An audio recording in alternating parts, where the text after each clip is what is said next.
Hi. Sometimes we can get caught up in thinking that we have to do everything perfectly in order to heal. And that's just not true. Perfectionism is not required. In fact, if anything, perfectionism really hinders your healing because along with perfectionism comes expectations, often judgment, of never feeling like you're enough, of feeling as if you don't do everything and get all your ducks in a row exactly as they're meant to be, then you haven't succeeded or you won't succeed. And it comes from a real place of um, needing approval, of feeling like you need to control things, and of really just a lack of self-worth. When you're healing, you want the things that you do to really come from a place of self-love, of determination to nourish yourself, to look after yourself, your body, your mind, your spirit. And that doesn't require perfectionism. If anything, that requires self-compassion.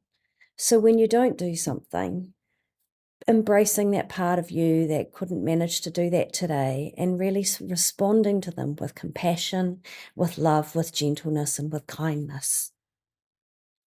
So you don't need to do everything perfectly to heal. You just need to do the best that you can. And your best is good enough. We know that healing doesn't happen as you expect it to, necessarily as you want it to, as you imagine it will. It's not linear. It doesn't go like that. It takes twists and turns, ups and downs, and those ups and downs provide a contrast with of experiences of good and feeling great, and of not so good and not feeling not so great. And in that space between, that's where we learn, that's where we reflect, that's where we adjust our strategy, that's where we change things that aren't working. And it is, in essence, all about what works and what doesn't work. It's not about good, it's not about bad, it's not about perfect, it's not about not perfect. It's about what works and what doesn't work. So any attitude, any mindset, any approach that you can have to yourself that really doubles down on love, on self-love, on self-compassion, on gentleness, on kindness is going to pay dividends.